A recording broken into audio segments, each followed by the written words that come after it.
Dear students, बहुत बहुत स्वागत है आप सभी का द्रोड़ स्कूल में। आप सभी को पता है सैनिक स्कूल और मिलिट्री स्कूल का एग्जाम बहुत ज्यादा नजदीक है। इसे देखते हुए हम आपके लिए लेकर आए हैं जीके और जीआई के 10 मोस्ट इंपॉर्टेंट क्वेश्चंस। जैसे क्वेश्चंस लगातार आपके एग्जाम में पूछे जा रहे हैं और फ्यूचर में पूछे जाने की संभावना है, तो इन क्वेश्चंस को ध्यान से सुनना है, समझना है और पहले आंसर खुद देने का प्रयास करना है। बाकी समझाने के लिए मैं हूं, और जो एक्स्ट्रा फैक्ट्स हैं, एक्स्ट्रा जानकारी आपको देता हूं, बिल्कुल उसको सुनते चलो क्योंकि वो भी बहुत ज्यादा इंपॉर्टेंट है ना। अपने दोस्तों भाई बंधु के साथ इस वीडियो को शेयर कर देना ताकि उनको भी आइडिया लग सके किस तरह के क्वेश्चन सैनिक स्कूल और मिलिट्री स्कूल के एग्जाम में पूछे जा रहे हैं। चलिए तो फिर ज्यादा समय वेस्ट ना करते हुए स्टार्ट करते हैं क्वेश्चंस की प्रैक्टिस करना।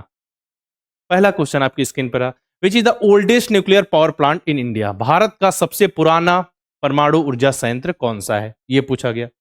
ओल्डेस्ट न्यूक्लियर पावर प्लांट पूछा जाएगा, जब भी ऐसा पूछा जाएगा कि ओल्डेस्ट न्यूक्लियर पावर प्लांट कौन सा है, तो आंसर आएगा Tarapur. Tarapur atomic power station कहां है? ये महाराष्ट्र में बेटा, याद रखिएगा। अगर ऐसा भी पूछ लिया जाए कि तारापुर एटॉमिक जो पावर स्टेशन है किस स्टेट में है, तो महाराष्ट्र में है।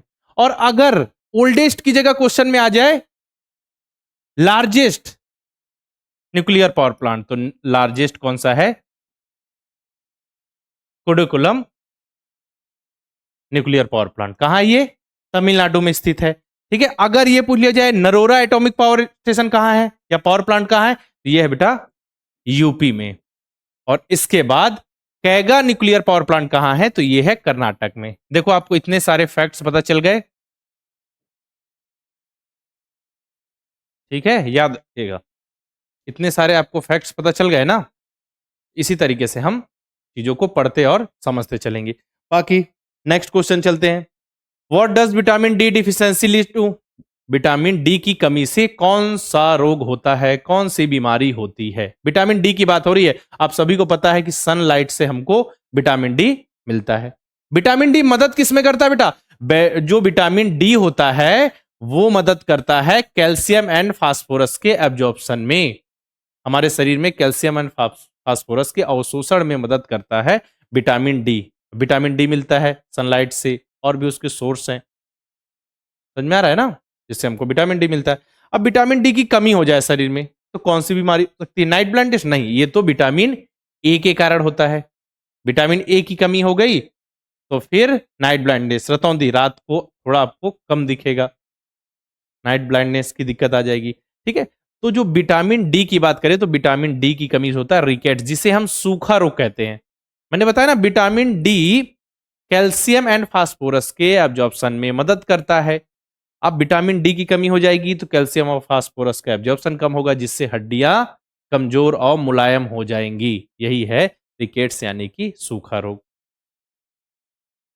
ठीक है। इसके बाद है विटामिन सी की अगर कमी हो गई तो विटामिन सी की कमी से होता है स्कर्वी। स्कर्वी क्या होता है? मसूड़ों में सूजन आ जाती है, खून आने लगता है मसूड़ों में, घाव जो होते हैं आप सभी को देर से भरते हैं। ये सभी किसके लक्षण हैं? विटामिन सी की कमी से जो स्कर्वी रोग। अगर आपसे पूछ लिया जाए बेरी बेरी रोग, तो बेरी बेरी रोग जो होता है वो विटामिन बी1 की कमी से होता है। समझ में आ गया ना। अगर यहां पे विटामिन डी की डायरेक्ट बात हो तो सूखा रोग है, रिकेट्स है। विटामिन ए के बारे में पूछ लिया जाए तो नाइट ब्लाइंडनेस, विटामिन सी के बारे में स्कर्वी, और विटामिन बी1 से डिफिशियंसी से जो डिसीज होती है वो है बेरी बेरी। याद रखिएगा। और आप सभी के लिए होमवर्क है क्वेश्चन कि प्रोटीन की कमी से होने वाले मुझे 3 रोग बताओ, 3 डिसीज के नाम लिखकर कमेंट बॉक्स में बताओ जल्दी से। चलो next question number 3, where is the headquarter of the International Court of Justice ICJ located? अंतरराष्ट्रीय न्यायालय ICJ का मुख्यालय कहां स्थित है? इंटरनेशनल कोर्ट ऑफ जस्टिस जो यूनाइटेड नेशन है ना बेटा, जिसकी स्थापना हुई थी 24 अक्टूबर 1945। अभी मैं लिख भी देता हूं, नोट करते जाना। यूएन मतलब यूनाइटेड नेशन की स्थापना हुई थी 24 अक्टूबर 1945। ठीक है। इनकी अलग अलग बॉडीज हैं। तो जो ये इंटरनेशनल कोर्ट ऑफ जस्टिस है, ये यूनाइटेड नेशन की जुडिशियल बॉडी है, यानी कि एक न्यायिक अंग है। ठीक है। अब इसका मुख्यालय पूछा, अगर हम यूएन के मुख्यालय हेडक्वार्टर की बात करें तो यूएन का जो हेडक्वार्टर है वो कहां है बेटा? वो है न्यूयॉर्क में। New York, USA. लेकिन अब पूछा जाए आपको इंटरनेशनल कोर्ट ऑफ जस्टिस, तो इसका मुख्यालय कहां है बेटा? नीदरलैंड के हैग से, द हैग नीदरलैंड में। ठीक है, और यूनाइटेड नेशन की स्थापना हुई थी 24 अक्टूबर 1945 को। यूनाइटेड नेशन डे 24 अक्टूबर को मनाया जाता है, इतना याद रखिएगा। और यूनाइटेड नेशन का जो हेडक्वार्टर है वो है न्यूयॉर्क, यूएसए। अगर देखो अब डब्ल्यूएचओ की बात, अब जब हम बात करें इंटरनेशनल ऑर्गेनाइजेशन की तो डब्ल्यूएचओ की भी बात कर लें। डब्ल्यूएचओ का फुल फॉर्म क्या है? वर्ल्ड हेल्थ ऑर्गेनाइजेशन, विश्व स्वास्थ्य संगठन। इसकी स्थापना कब हुई थी? तो इसकी स्थापना हुई थी 7 अप्रैल 1948 को। अगर हेडक्वार्टर की बात करें तो हेडक्वार्टर कहां है बेटा? हेडक्वार्टर है जेनेवा, स्विट्जरलैंड। ठीक है ना, याद रखिएगा, जेनेवा, स्विट्जरलैंड। ऑप्शन नंबर जो 3 में दिख रहा है आपको यही है, डब्ल्यूएचओ जो हेडक्वार्टर है। ठीक, देखिए यहां से हमने बहुत सारे क्वेश्चन सीख लिए। जितने भी क्वेश्चन समझा रहा हूं उसके साथ में एक्स्ट्रा फैक्ट भी बताता चल रहा हूं, ताकि आपको एक्स्ट्रा जानकारी मिलती रहे। अगर इसके इर्द गिर्द कहीं से भी क्वेश्चन आ जाए तो आप बना लो। ठीक है, चलिए एक क्वेश्चन मैं होमवर्क में आपको देता हूं। यूनेस्को का मुख्यालय कहां है? हेडक्वार्टर ऑफ यूनेस्को, ये आपके लिए होमवर्क है। होमवर्क दे रहा हूं मतलब इंपॉर्टेंट क्वेश्चन बेटा, क्योंकि देखो आपके एग्जाम में जो इंटरनेशनल ऑर्गेनाइजेशन है उससे क्वेश्चन तो आते ही हैं, तो इतनी सारी चीजें बता दी, हो सकता है इसी में से कुछ पूछ लिया जाए, तो रेडी रहो बिल्कुल, है ना। आपको होमवर्क में बताना है यूनेस्को का हेडक्वार्टर है वो कहां है। नेक्स्ट, इसका आंसर है ऑप्शन नंबर ए। ठीक है, क्योंकि ये यूनाइटेड नेशन की क्या है? जुडिशियल बॉडी है, न्यायिक अंग है। और स्थापना तो यूएन की आपको पता है, और उसी के साथ साथ ये जो इंटरनेशनल कोर्ट ऑफ जस्टिस है उसकी स्थापना भी 1945 में थी। बस इसका हेडक्वार्टर कहाँ है? द हैग, नीदरलैंड में। और यूएन का जो हेडक्वार्टर है न्यूयॉर्क, यूएसओ में। और इसके बाद फिर डब्ल्यूएचओ की स्थापना और उसका हेडक्वार्टर जेनेवा में। ठीक, चलो नेक्स्ट। लक्ष्य Sen is associated with which sport? मतलब लक्ष्य सेन किस खेल से जुड़े हैं? ये तो बढ़िया क्वेश्चन आ गया। लक्ष्य सेन का आपने नाम सुना होगा, अभी पेरिस ओलंपिक हुआ था उसमें उन्होंने बहुत ही अच्छा प्रदर्शन किया था। ठीक है, मेडल नहीं ला पाए थे वो, लेकिन बहुत ही अच्छा उन्होंने प्रदर्शन किया था। तो लक्ष्य सेन का नाम पूछा जा रहा है। पूछा जा सकता है बेटा कि अचानक से नीरज चोपड़ा, तो नीरज चोपड़ा वाला जो क्वेश्चन है वो तो फेमस हो गया बहुत ज्यादा, बहुत समय से चल रहा है, तो उसके अब पूछे जाने की संभावना कम है। लेकिन फिर भी पता होना चाहिए कि नीरज चोपड़ा का संबंध जेवलिन थ्रो यानी कि भाला फेंक से। लेकिन यहां पूछा गया है लक्ष्य सेन, तो लक्ष्य सेन का संबंध बेटा किस है? बैडमिंटन प्लेयर है। ठीक है, और फेमस बैडमिंटन प्लेयर के नाम जैसे साइना नेहवाल, पीवी सिंधु, बॉक्सिंग में लवलीना बोरगोहेन ना, और भी नाम आपको बताना है। बॉक्सिंग में पहले आपने मैरी कॉम का नाम सुना होगा। तीरंदाजी में बात करें तो दीपिका कुमारी, और भी अभी जो करंट में प्लेयर है तीरंदाजी से रिलेटेड। और फिर टेबल टेनिस की बात करें, मनिका बत्रा जो टेबल टेनिस की प्लेयर है। साथ ही आपको ये जितने स्पोर्ट दिख रहे हैं उनसे रिलेटेड एक एक और प्लेयर के नाम बताने जो मैंने बताए हैं उसके अलावा। साथ ही अगर आपसे पूछ लिया जाए बताओ कि विराट कोहली का संबंध किस खेल से, तो आप तुरंत बता दोगे क्रिकेट। लेकिन अभी देखिए वुमेन्स क्रिकेट वर्ल्ड कप हुआ 50 ओवर का, विनिंग टीम कौन सी थी? विनिंग टीम इंडिया, याद रखना, विनिंग टीम इंडिया। फाइनल में किसको हराया? South Africa. याद रखिएगा ना, ये क्वेश्चन बिल्कुल आ सकता है। वुमेन्स जो वर्ल्ड कप हुआ उसकी विजेता कौन है? हमारा प्यारा देश भारत, इंडिया। ठीक है, फाइनल में man of the match Shafali Verma. Player of the tournament जो वर्ल्ड कप हुआ उसमें सबसे best player, player of the series Deepti Sharma. याद रखिएगा, पूछा जा सकता है। और जो ये वुमेन्स वर्ल्ड कप हुआ था वो कहां हुआ था? वुमेन्स वर्ल्ड कप हुआ था इंडिया में। हाँ, इंडिया एंड श्रीलंका में। हाँ, कुछ मैचेस श्रीलंका में भी हुए थे उसके, इंडिया एंड श्रीलंका। याद रखिएगा, क्वेश्चन पूछे जा सकते हैं बेटा। चलो next. The head of Reserve Bank of India RBI is known as? भारतीय रिजर्व बैंक आरबीआई के प्रमुख को किस रूप में जाना जाता है? चलो बता दो, चलो जल्दी से, जल्दी से बताओ बेटा। फाइनेंस मिनिस्टर, वित्त मंत्री, chief economic adviser, RBI governor, या फिर कंट्रोलर एंड ऑडिटर जनरल, मतलब नियंत्रक और महालेखक परीक्षक। किस नाम से जाना? जो आरबीआई के जो प्रमुख होते हैं, हेड होते हैं, उनको आरबीआई गवर्नर के रूप में जाना जाता है। ठीक है, और अभी करंट में आरबीआई के गवर्नर कौन है? संजय मल्होत्रा। याद रखिएगा, अभी करंट में कौन है? संजय मल्होत्रा। और एक बात और, एक फैक्ट और याद रख लीजिए कि जितनी भी जो इंडियन करेंसी होती है ना, नोट होते हैं,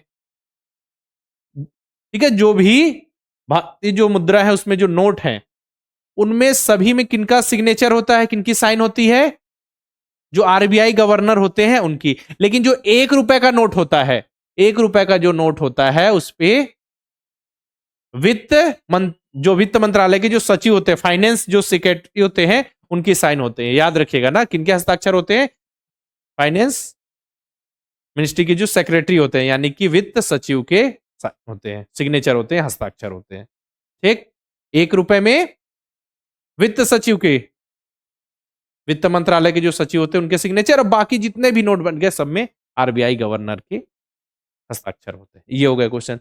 चलो एक क्वेश्चन होमवर्क में रख लो बेटा। क्वेश्चन क्या है? When is the world literacy day celebratedly? बोला जा रहा है कि विश्व साक्षरता दिवस प्रति वर्ष कब मनाया जाता है। ये क्वेश्चन होमवर्क में दिया गया है और कमेंट बॉक्स में सभी बच्चों को आंसर देना है। मैं आपको बता रहा हूं, इसमें से देखिएगा 1 से 2 क्वेश्चन जरूर पूछ लिए जाएंगे। बहुत ही कम समय में हम बहुत सारे क्वेश्चंस की आपको प्रैक्टिस करा देंगे। बाकी अगर आप बहुत ही बेहतरीन ढंग से रिवीजन करना चाहते हैं, नवोदय विद्यालय की बात कर लें, सैनिक स्कूल की बात कर लें, नवोदय विद्यालय सैनिक स्कूल क्लास 6 की, तो नवोदय विद्यालय के लिए भी हमने क्रैश कोर्स स्टार्ट कर दिया है, क्योंकि एग्जाम 13 दिसंबर को, 1 महीने में हम कंप्लीट रिवीजन करा देंगे। उसी प्रकार सैनिक स्कूल का एग्जाम 18 जनवरी को होने वाला है। 2 महीने का समय है। 2 महीने में इतनी सारी चीजें हमको पढ़ना है, जीके, जीआई, लैंग्वेज, मैथ्स, तो उसके लिए भी हमारा क्रैश कोर्स स्टार्ट हो चुका है, जिसमें हम बहुत ही बेहतरीन ढंग से आपको रिवीजन कराएंगे। प्रीवियस ईयर क्वेश्चन, सारी चीजों के शॉर्टकट और जो इंपॉर्टेंट क्वेश्चन है जो एग्जाम में पूछे जा सकते हैं, उस तरीके की प्रैक्टिस करा के आपको रेडी करेंगे बिल्कुल एग्जाम के लिए। पिछले साल हमने देश में नंबर 1 रिजल्ट दिया था, पिछले साल वाले बच्चों ने भी यही स्टेप्स फॉलो किए थे। अब आपकी बारी है। अगर आप चाहते हैं बढ़िया से रिवीजन करना, तो जल्दी से जल्दी बैच में एनरोल करके अपनी बेहतरीन पढ़ाई स्टार्ट कर सकते हैं। बाकी नेक्स्ट अब जीआई की बारी है। जीके के 5 क्वेश्चन कर लिया हमने, अब जीआई के 5 क्वेश्चन कर लेते हैं। ठीक है, ये क्वेश्चन देख लो बेटा, ये एनालॉजी का क्वेश्चन है। जब भी एनालॉजी के क्वेश्चन आप देखो तो पहुंच जाओ कहां?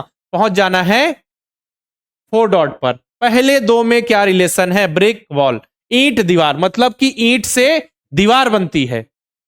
ठीक है, बहुत सारी ईंटों से दीवार बनती है। उसी का थ्रेड यानी धागे से क्या बनता है? धागे से क्या बनता है? Fabric, plastic, house, bed. तो देखो बेटा, धागे से, थ्रेड से बनता है फैब्रिक यानी कपड़ा, क्लॉथ।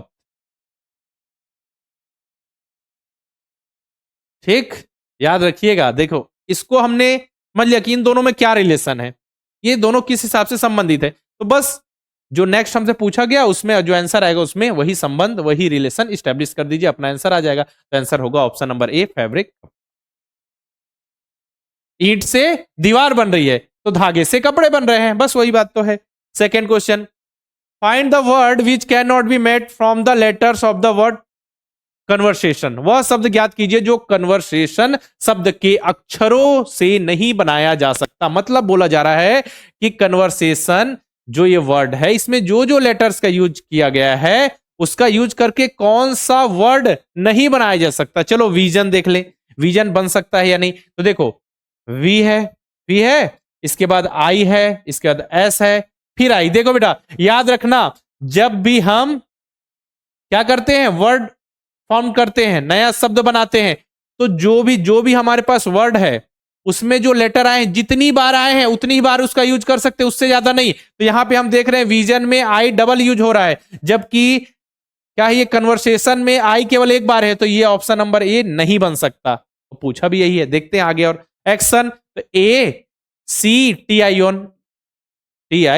हो गया, एक्शन बन सकता है। इसके बाद नेशन, तो यहां पे देखो NATION, नेशन भी बन सकता है। वर्जन, VERSION, बिल्कुल वर्जन भी बन सकता है। मतलब कि ऑप्शन नंबर बी, सी और डी बन सकते हैं, उसको हम फॉर्म कर सकते हैं, लेकिन ऑप्शन नंबर ए को फॉर्म नहीं कर सकते। और क्वेश्चन में भी यही पूछा कि कौन सा हम फॉर्म नहीं कर सकते, अक्षरों का यूज करके नहीं बना सकते, तो ऑप्शन नंबर ए हमारा आंसर है। आंसर ए, क्योंकि पूछा है नहीं बना सकते, यही कट किया, यही अपना आंसर है। ठीक, चलो नेक्स्ट क्वेश्चन में चलते हैं। नेक्स्ट है, if in a certain code line is coded as 3854, bear as 2019, how born be coded in that code. बोला जा रहा है यदि किसी निश्चित कोड में हम लायन को क्या लिख दे रहे हैं, LION को 3854, बियर को 2019 लिखा जाता, इसके तो उसी कोड में हम बॉर्न को कैसे लिखेंगे। बस इतना से तो पूछा गया बेटा, इतना भी नहीं कर पाओगे क्या, बोलो जरा। देखो सिंपल सा इसमें, अब हम सबसे पहले देखेंगे कि जो हमसे पूछा जा रहा है उसमें जो भी लेटर्स हैं, क्या वो हमारा जो गिवन डेटा है उसमें है क्या वो लेटर्स? देख ले जरा। देखो यहाँ पे बी चाहिए तो बी यहाँ है, ओ चाहिए तो ओ यहाँ है, आर चाहिए तो आर यहाँ है, एन। मतलब कि जो इसकी वैल्यू दी होगी उसी के अनुसार आंसर आ जाएगा। ऐसा हमने देख लिया। चलो अभी सॉल्व करते हैं। LION, LION की वैल्यू क्या है? 3854। ठीक है। इसके बाद है बियर,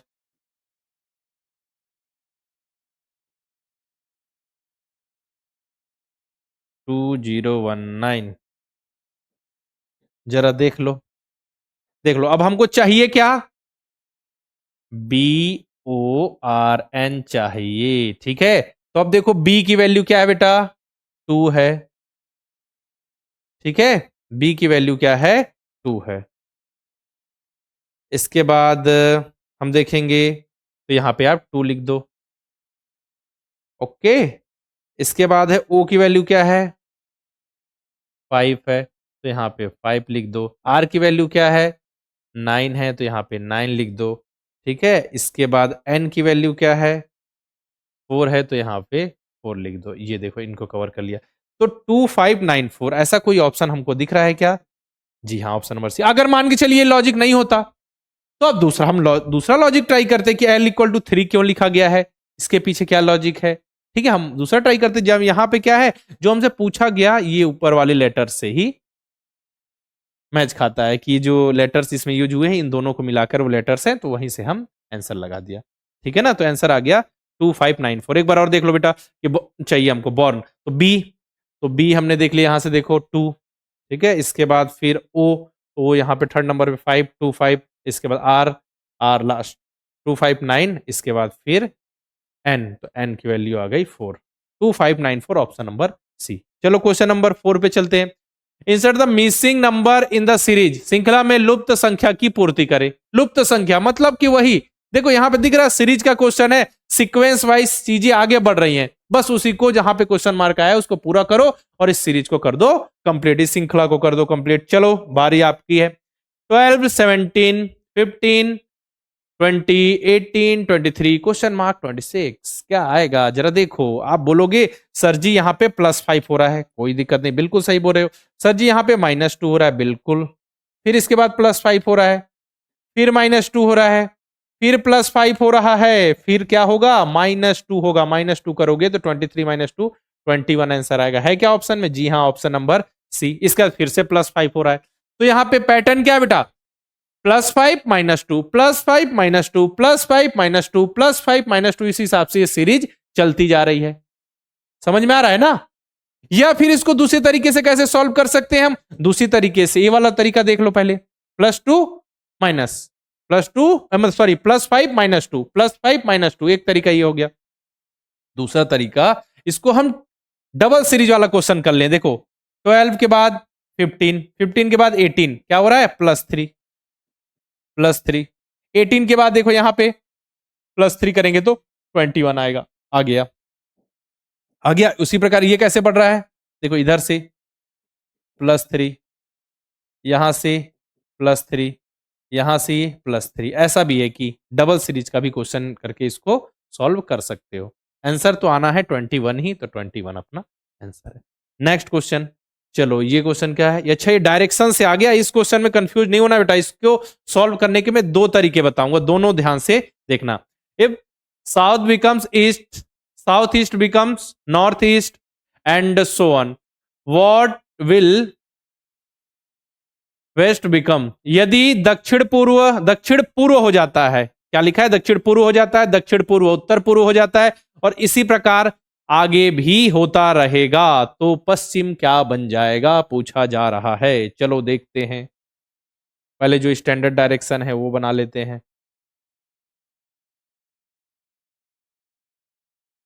ठीक है, चलो ये आपका नॉर्थ यानी उत्तर, ये साउथ, ये ईस्ट और ये वेस्ट। ये आपको पता है स्टैंडर्ड है ये।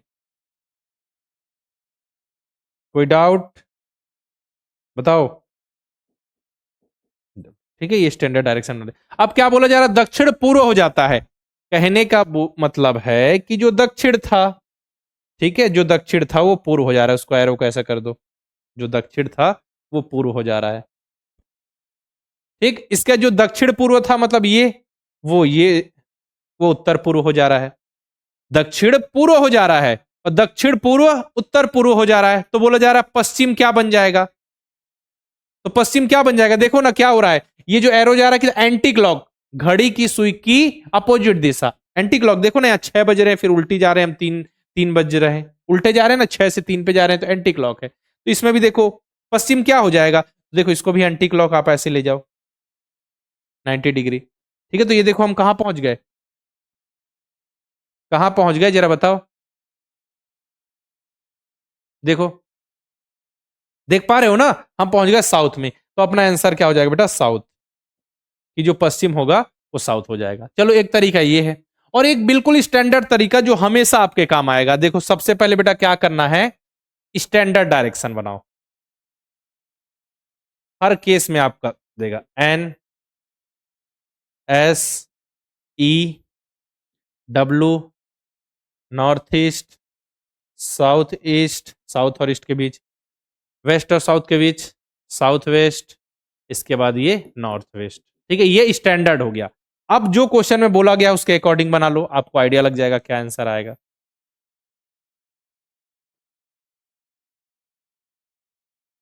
ठीक है, ये बना दिया। अब ध्यान से देखना क्या बोला जा रहा है कि साउथ बिकम ईस्ट, मतलब जो दक्षिण है वो पूर्व हो जाता है। तो कहने का मतलब ये है कि जहां पे भी दक्षिण है वहां पे पूर्व आ जाएगा, मतलब ये बेटा ईस्ट हो जाएगा, यानी कि पूर्व हो जाएगा। क्वेश्चन में बोला गया, देखो ध्यान से, कि साउथ बिकम ईस्ट, दक्षिण पूर्व हो जाता है। जो दक्षिण था, ये दक्षिण यहां पे नीचे में था, वो पूर्व हो गया। ये स्टैंडर्ड है और ये क्वेश्चन के अकॉर्डिंग हम सॉल्व कर रहे हैं। नेक्स्ट, फिर नेक्स्ट क्या बोला गया है, नेक्स्ट बोला गया है कि दक्षिण पूर्व उत्तर पूर्व हो जाता है, south east become north east. South east कहां पे आता है बेटा, देखो ये साउथ ईस्ट है, तो साउथ ईस्ट की जगह क्या हो जाएगा, ये नॉर्थ ईस्ट, ये नॉर्थ ईस्ट हो गया। ठीक है, और आपको पता है जहां पे भी ईस्ट है उसके अपोजिट बिल्कुल वेस्ट होगा, तो यहां ईस्ट है तो यहां पे वेस्ट हो जाएगा क्वेश्चन के अकॉर्डिंग। ठीक, अब इसके बाद हमको यह भी पता है कि ईस्ट से जब हम क्लॉकवाइज आगे बढ़ते हैं, घड़ी की सुई देखो यहाँ 3 बज रहे हैं, ऐसे क्लॉकवाइज आगे बढ़ेंगे 90 डिग्री, तो साउथ आएगा। तो ईस्ट से हम क्लॉकवाइज आगे बढ़ेंगे तो यहाँ पे साउथ आएगा बेटा, ये साउथ आ गया। और यहाँ पे क्या आ जाएगा, यहाँ साउथ है तो सामने नॉर्थ आ जाएगा। ओके, साउथ और ईस्ट के बीच में ये साउथ ईस्ट हो गया, और ये वेस्ट और साउथ के बीच में साउथ वेस्ट हो गया, और वेस्ट और नॉर्थ के बीच में नॉर्थ वेस्ट हो गया। ये बन गया अब जो हमारा क्वेश्चन पूछा गया, जो कंडीशन है उसके अकॉर्डिंग डायरेक्शन। अब क्वेश्चन क्या पूछा गया है कि पश्चिम क्या बन जाएगा, या पश्चिम दिशा क्या हो जाएगी। तो देखो बेटा, पश्चिम दिशा रियल में कहां है, यहां है। पश्चिम की जो दिशा है वेस्ट यहां है रियल में, उसकी जगह क्या आ गया, एस। एस का मतलब क्या, साउथ। देखो यहां पे दक्षिण आंसर आ गया ना। यही तो पूछा है कि जो पश्चिम है वेस्ट क्या बन जाएगा, तो वेस्ट की जगह देखो साउथ आ गया। और साउथ पिछली बार भी हमने आंसर लगाया था, वैसा भी सॉल्व किया तो साउथ आ गया। इस तरीके से भी ये जो मैंने बताया ये हर कंडीशन में काम आएगा। जब आपको यहां पे कंडीशन होगी कि 90 डिग्री क्लॉकवाइज घुमाया जा रहा है, 90 डिग्री एंटी क्लॉक, चाहे डिग्री लिखी हो चाहे नॉर्मल क्वेश्चन हो, हर केस में ये काम आएगा बेटा आपका।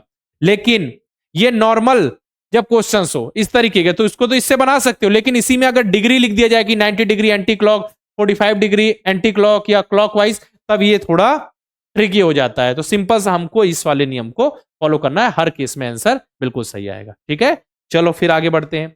अब ये क्वेश्चन आपके होमवर्क का है, जीआई के लिए एक होमवर्क है, सीरीज का ही क्वेश्चन है, लेटर सीरीज। लेटर सीरीज के बहुत सारे क्वेश्चन सैनिक स्कूल और मिलिट्री स्कूल के एग्जाम में पूछे जाते हैं। इसी तरीके से हम प्रैक्टिस करेंगे बेटा। यहां पे हमने 10 मोस्ट इंपॉर्टेंट क्वेश्चंस किए, साथ में 10 से ज्यादा तो इंपॉर्टेंट फैक्ट्स बता दिए जो बहुत ज्यादा इंपॉर्टेंट है ना। इस तरीके से हम बाकी सब्जेक्ट से रिलेटेड भी इंपॉर्टेंट क्वेश्चंस, चाहे वो लैंग्वेज की बात हो, मैथ्स की बात हो, है ना, जीआई से रिलेटेड और क्वेश्चंस, मैथ्स से रिलेटेड इंपॉर्टेंट क्वेश्चन हम लगातार अपलोड करते रहेंगे। मॉडल पेपर मॉक टेस्ट भी लेकर आपके लिए आएंगे ताकि अच्छे से आपकी प्रैक्टिस हो सके। बाकी देखो छोटे छोटे नन्हे मुन्ने बच्चे आप देख सकते हो, जिनकी तरह आपका भी सपना है सिलेक्ट होने का, आपकी भी यहाँ पे फोटोज होंगी बेटा।